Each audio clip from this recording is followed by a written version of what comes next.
আসসালামু আলাইকুম। স্তন ক্যান্সার এটা সাধারণত নারীদেরই বেশি হয়ে থাকে, তবে এটি পুরুষেরও হতে পারে।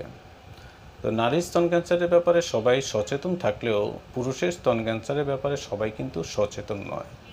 পুরুষের স্তন ক্যান্সার বিরল হলেও এটা কিন্তু হতে পারে, তাই আগে থেকেই এই ব্যাপারে সতর্ক থাকতে হবে। তো পুরুষের স্তন ক্যান্সার হলে আপনারা বুঝবেন কিভাবে বা এর উপসর্গগুলো কী? স্তনে ব্যথাহীন পিণ্ড হওয়া, স্তনবৃন্ত দেবে যাওয়া, স্তনবৃন্ত থেকে অস্বাভাবিক রস বের হওয়া, স্তন ফুলে যাওয়া, ব্যথা করা বা জ্বালা করা। তো এই উপসর্গগুলো দেখা দিলে আপনারা একজন বিশেষজ্ঞ চিকিৎসকের পরামর্শ নেবেন।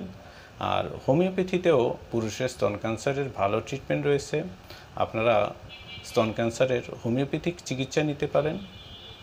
আমি ডক্টর কে.এম. জসিমউদ্দিন।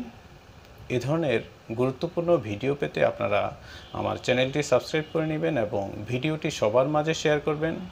তো আজ এ পর্যন্ত, সবাই ভালো থাকুন, সুস্থ থাকুন। আল্লাহ হাফেজ।